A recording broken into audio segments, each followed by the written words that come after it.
All right, everybody, welcome back to the show. Thanks so much for being here with me today. I'm your host, Nolan, and we got a lot of news to get into today regarding the immigration topic. We haven't talked about it too much on this show up to this point, but it's come up here or there.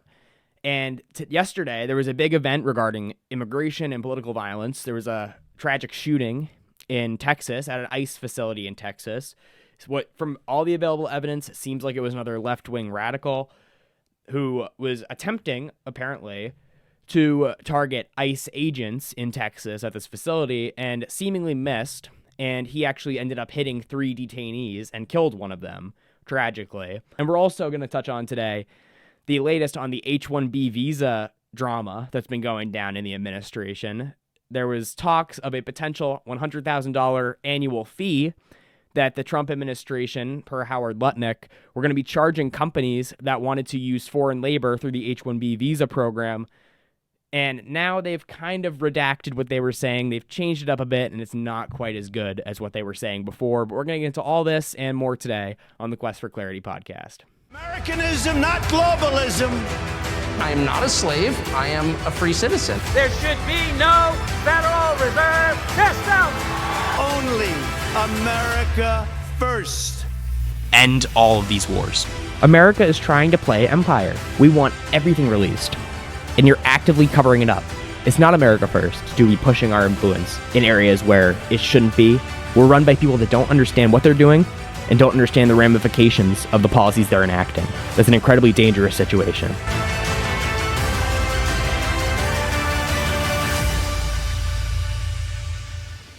All right, before we begin, if you guys wouldn't mind going right down below this video and hitting like and subscribe, I would really appreciate it. Also, if you wouldn't mind going to my Instagram, X, and Spotify accounts and following all my accounts on over there, I would really appreciate that as well. It helps me out a lot. But let's get right into the news of the day. So just yesterday, as I said before, there was this shooting at an ICE facility in Texas. 3 people were hit, 1 was killed. All of them were actually detainees, not ICE agents. It seems as though the shooter missed or did not hit their target and ended up shooting the detainees instead of the agents, which apparently the shooter was targeting.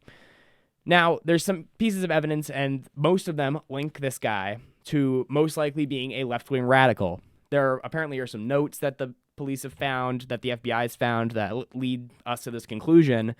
And there's also the bullets that in the last couple of years has become the thing to do with these shooters, with these radicals, is when they are going to go out and commit one of these acts of violence. One of the common things is that they will write their motive on the bullets. They will write out some quirky line that they think will get the online crowd going. And they want to create their iconic moment that this will be looked back on, and they'll be remembered for this line on the bullets. If you remember back just last year, Luigi Mangione, the shooter of the United Healthcare CEO, he wrote on the bullets, I have it right here, he wrote, "Deny, defend, depose, and delay." Now, he was seemingly saying something profound. I don't know what he meant by that, but apparently that is some reference to something, and he put some thought into what he was writing on those bullets. The Charlie Kirk assassin wrote some gamer references. He said, "Catch this fascist." He wrote some references to video games or some weird Discord references. He put some thought into those too. Now, if you look at the articles about the bullets and what was written on the bullets for the ICE shooting, apparently there was anti-ICE rhetoric written on the bullets. And you're like, oh, what is that? I click on the article, has a picture of the bullets, and you'll never guess what was written on the bullets. Anti-ICE. He wrote anti-ICE, like the words anti-ICE on the bullets. Not quite as poetic as deny, defend, depose, delay, or catch this fascist. A little less thought put into it, and that's what makes me just a little bit confused. Now, this could have been this obviously, I'm not going to sit here and at all imply that this was some conspiracy or false flag. There's no evidence to point to that. But it's things like this, and it's the most likely explanation is that this was the acts of some crazy madman at last minute scribbling some words together and going out and committing this crime. But you got to admit that's a little bit weird. that he would write anti-ICE. Not like F ICE or I hate ICE or I do not like ICE. Anti-ICE was his message. So that was a little bit interesting, a little bit weird. People have been poking fun at that all day because that's just is this guy stupid or something, or what? What is his issue? I don't know. Anyways, so that was just a bit bizarre. So now this is being used as the Charlie Kirk shooting was, and everyone from the different sides of this have been making this out to be something that helps them politically. So you have the Democrats now going out and, of course, doing their usual thing of the gun violence issue, and this is their reasoning behind wanting to grab your guns. And the Republicans, people like Ted Cruz, are taking it a little bit too far, and they're saying that people villainizing. Look, I want mass deportations. I've been very clear about this. I'm not against much of what ICE is doing. As we're going to get into in a second, I'm going to discuss the ways that I think they should be doing this better. I don't think they've been going about deportations the correct way. But now you have people like Ted Cruz essentially saying that you can't criticize law enforcement because that would be inciting things like this. I'm not going to sit here and take the position that people who criticized ICE because they had the constitutional right to criticize ICE, I'm not going to say that they have blood on their hands because I just don't believe that. This guy was obviously some crazed lunatic who thought he was fighting the good fight by going out and trying to murder some people. And we should look at this as that. And if we're at all going to be even the slightest bit like thinking about groups here, I'm not going to lump in everyone on the left with this crazed guy. I'm not going to lump in everyone on the left with the guy who shot Charlie Kirk. I'm just not going to engage in that. To the extent that there is a group here or that there is a mindset that is prevalent in multiple people, it's maybe we could describe it as a fringe part of the left, a very, very small group on the left, a very small but very vocal group that is okay with acts of violence like this and actually celebrates it. We saw this with the controversy surrounding many people on TikTok celebrating Charlie Kirk's murder. And I didn't see any examples, but I'm sure there were some people celebrating initially that they thought maybe some agents of ICE were shot. That is a small but very vocal group on the far fringe left. And I'm not going to engage in saying that this is left-wing rhetoric that caused this because we are allowed to criticize the government. We are allowed. It was a Bernie Sanders fan who went and shot Steve Scalise at the congressional baseball game years ago. I'm not going to say that Bernie Sanders has blood on his hands because one of his deranged fans, a deranged fan of his, went and shot up the congressional baseball game. I'm not going to say that. Bernie Sanders does not have blood on his hands for that. The only person that has blood on their hands is the killer. So I'm not going to engage in this acting like the left can no longer criticize ICE, can no longer use harsh language to criticize ICE, because even though I disagree with them in many instances, I'm not in the business of saying that they can't speak what they want. So I'm going to try and stay consistent on these types of issues, but let's also get into the Trump immigration policy as a whole, because this has been an issue over the past couple months. The first deportation numbers came out, I believe, a month ago, and they were not good. If we're just going to be completely honest, they were not where all of us were hoping they would be. The initial goal for the deportations was 1 million a year. And we're about 8 months in now to this term, and the estimates are about 200,000. So it's not looking great. And I think that this is largely because the administration took a very, very bad tactic, bad strategy at the beginning of this when it came to rolling out the deportations. And I have a couple examples of this in my mind. One of the examples it's probably the biggest example, was the fact that they wasted all of their political capital coming out of the election on doing stupid stuff with immigration. Coming out of the election, if you think back to that, there were super majorities of this country, like record numbers of people in this country that were pro-mass deportations. And the Trump administration came in riding that wave and had a mandate to make some drastic changes to how we do immigration in this country. He did one thing which was great, which was stop the flow of illegal immigration across the southern border. They did that pretty much day one. And they had the mandate to get a lot of people out of this country that shouldn't be here And for me personally, I would hope that we could cut a little bit of illegal immigration too. We should restrict legal immigration, at least for a small time, but that's another discussion. But what we had was the Trump administration expending all of their political capital, of which they had a lot, on, instead of going after the criminals at some massive rate, which they did, but not as much as they should have, they actually went after anti-Israel voices on college campuses. They decided to use their massive political capital and the support that they had, the mandate that they had, to go after people on college campuses that were critical of Israel, and then say that because they're critical of Israel, that is justification to revoke their student visas and kick them out.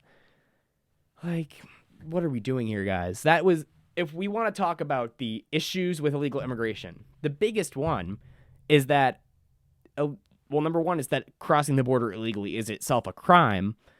And number two, another big issue with it is that anyone crossing the border and then committing another crime, it's almost doubly bad because they shouldn't even be here to commit that crime in the first place. So it's ridiculous on multiple levels. That is why they should have just initially gone after only criminals pretty much, because no one's going to get mad at some predator who's kicked out of the country. No one's going to shed a tear. But there will be protests, and there will be people sympathetic to the protests against the kicking out of college students who have not committed a crime, who are here legally on a visa, because they were critical of another country. Not of America, but another country. That gets people, that makes me upset. It's not that I don't even know these people. I don't have a deep connection to these people. I may disagree with them on a lot of other things. I'm sure I do. But I didn't have it in my mind that we were going to be targeting people for being critical of Israel. If you want to tell me these college students committed some crime while they were here on a visa, get out of here. Yeah, they can get kicked out. They shouldn't be here as visitors and acting in delinquent ways. But if they're out there protesting against what they view as a genocide in Gaza, and the State Department's going to say that they don't have the right to do that, and they're going to make a big PR fuss about getting these guys out of the country and trying to deter anti-Israel protests, that's where I have a problem, because number one, I don't like the State Department coming down on speech, and number two, this is like a terrible strategy, because now the public has their whole view of deportations just inverted. And now they view it as a negative, and they view it as people trying to silence speech. That was issue number one. And that was probably the biggest issue. But there was this moment early on in the term surrounding deportations that was very problematic. And it was, if you remember back a couple months ago, the Trump administration rounded up basically like 200 illegal immigrants, got them on a plane, and shipped them down to El Salvador, basically for this big PR photo op and ad recording scene where they land in the airport and they empty them all out of the plane and funnel them all into the worst prison on earth. And it's over the top and not what anyone was looking for. Now, keep in mind, I'm not talking about the criminals. If there were criminals that were kicked out with these people, I don't have a problem with that. Throw them in the jail and lock away the key. I'm talking about the fact that in this exact PR stunt, we mistook some people. There was at least one person there who was not supposed to be there, who they rounded up by accident, didn't give a fair trial, and then it was this big media scandal about the legal resident who was rounded up and thrown in El Salvador prison. And it was this, coupled with the Israel policy, that has caused the public's view of mass deportations to go drastically down. So, and I want to make sure it's very clear, my point on that story. It's not that if there were prisoners, it's not that if there were some violent criminals or if there were some gang members or anything like that thrown in that prison that I was upset with that. I would not be upset with that. My issue is that they made a point, number one, to make it some big PR stunt and make themselves look like the brutalest people in the world. And number two, I don't like that we made the mistake of locking up some legal resident and messing that up, because that's a big mistake and that's not good for PR. So that's my point with that story. Now, I do want to move on here, and that's just my assessment of why deportations, the mass deportations, have lost so much public support over the past couple months when they were at such record highs in terms of support. I think those are the two big reasons. I think it's because they were targeting people for ideological reasons, and I think it was because of the imagery of it, and the optics were not good, and they were not helping the administration. So leaving that aside, I do want to move on now to the second big story regarding immigration, and that was the H-1B visa scandal. So for those who don't know, let me explain what H-1B visas are. They are a section of the visa program that allow big companies that use specialized labor, that used special workers, skilled workers, and it's a visa program that allows them to basically recruit skilled workers in places like India or China and bring them in and pay them. And basically, if there's a gap in the American labor market, if they can't find Americans to fill the jobs in the economy, then they are allowed then to fill those jobs using foreign resources, foreign workers. And it sounds good in theory. It does sound very good in theory. The problem is, much of what happens with the H-1B visas is that it's kind of a big scam. Basically, companies have to demonstrate before using an H-1B visa program, they have to demonstrate that they tried to hire American before going out and recruiting a Chinese person or an Indian person. So what they'll do is use very deceptive tactics to show the government that they were trying to recruit Americans. One example of this is that they will make their ads in newspapers, very small text, and make it very impossible to read. And it'll be like a job ad, and they'll make it impossible to read the job ad. So that's an example of how they'll be like, look, that's the quota. We looked for American workers, but it's like not really. And then once they've demonstrated that once they show the government that they were trying to hire American workers and couldn't, they can then access these other labor markets in China, India, other countries. And they can get away with paying these workers much lower wages because and make them work long hours and not give them any good benefits. And they do this because these workers are on their visas and they are entirely reliant on their employers to stay in the country. So they can basically treat these workers as badly as they want and pay them as little as they want and create the worst work environments, but they won't say anything because they need the employers to keep them on the payroll to stay in the country. So it's basically a big scam on the American worker and the foreign worker, but at least the foreign worker is allowed to stay in America. So with the Trump administration, to fix this, they last week proposed the idea that they were writing up a edit to the H-1B visa program. And what it was they were going to charge companies $100,000 per year per worker that they were looking to get on the H-1B visa program. So this was great news because now that basically prices out the foreign labor market. Now it's not, and now it's actually more expensive to go and hire foreign workers instead of actually hiring American workers. So now they will actually have to try harder to go hire some young college student fresh with a STEM degree, fresh out of college. They actually will have to look harder for people like that and not just outsource their labor and hire cheap foreign labor. So this was great news. And let's just assess the American labor market right now. Much of the problem with the labor market and why it is actually very stagnant is because you have American students coming out of college with hundreds of thousands of dollars in debt with a STEM degree that they were told since birth, basically, that they had to get, and if they got this degree, they would be successful in the American market. And they can't find jobs because due to programs like the H-1B visa program, it's much cheaper for companies to hire foreign workers instead of American workers because they can get away with paying them much less because those workers need that job to stay in America. So for this reason, we hear this news, and it's great news that they're going to be charging them $100,000 annually. And the key word is annually, because $100,000 times a couple of years is a lot of money. The issue is that Howard Lutnick actually walked this back, and they're making this change now to the program, but it's not what they were saying originally. It's not $100,000 annually like they originally said. It's actually going to be a $100,000 one-time payment. That's a big difference. That's a major difference. Because if you're a Silicon Valley worker, a Silicon Valley company, you're willing to make a $100,000 one-time payment to get a lot more cheap labor. Because now it is cheaper. At one-time payment of $100,000, these guys will write that like it's nothing. They're willing to do that. So that basically eliminates the entire point.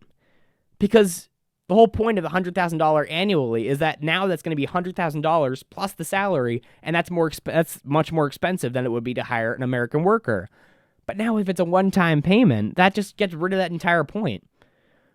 So what this is, and it's very clear at this point, is that this is just a government cash grab. And if you assess the landscape right now of our economy and of the monetary system in our government, it's very clear when you look at this that that's what this is. That, coupled with the tariffs, is basically a big cash grab by the government because our government is going bankrupt. They don't want to tell you this, but that's just the case. Interest on the debt is eclipsing almost everything else in our budget, and they can't make these payments. Our government is going bankrupt. We're about to default on the debt in the coming years, most likely. And the issue is that our government has no money, basically. And so this is what a lot of these gimmicks, whether it be the tariffs, whether it be this new H-1B visa program, a one-time $100,000 fee, they're not actually being done to help the economy in any real sense. Like the H-1B visa program, if it was $100,000 annually, then it's clear that it would be done to actually help the labor pool, the American labor market. But if it's a $100,000 one-time fee, it doesn't really have an effect. So what else could it be for? It's most likely to funnel some money into the government because they're bankrupt. And you see this also with the new gold card, which basically sells visa membership, basically. You get to come to this country and be a legal resident for $1 million. Basically cut the line and cut the entire process for just $1 million. And you get the gold card. Like, these aren't America First policies. These aren't policies that are benefiting the country, like the population of this country in any tangible way. Because if it was meant for that, they would be altered in some different ways. This is very clearly a cash grab by the government because the government is in desperate need of money, and they have none. So that's just the way I'm looking at all this. It's not great stuff. The mass deportations don't seem to be happening at the rate we wanted them to. And a lot of these things, like the H-1B visa scam, it's not these things look good on paper. And Howard Lutnick multiple times said that this was going to be an annual $100,000 fee, an annual $100,000 fee. And then just at the last minute, when they're writing the final order down, they change it to a one-time $100,000 fee, because with that, the intention of it is very clearly much different, because it's not actually to help the American working market, the labor market. It's actually to get more money to the government. A couple quick $100,000 checks that they can just cash real quick to get some money in the government, get some cash on hand. And these Silicon Valley companies are going to be very willing to fork that over because they have the budget for that. And over time, that's a much better investment than investing in long-term American labor. So I think that's where I'll wrap it up for today. Thank you guys so much for watching. Please be sure to like and subscribe. It really helps me out. Also, be sure to follow me on Instagram, X, and Spotify. And I'll see you guys in the next episode. Have a good day. Americanism, not globalism. I am not a slave. I am a free citizen. There should be no Federal Reserve system. Only America first.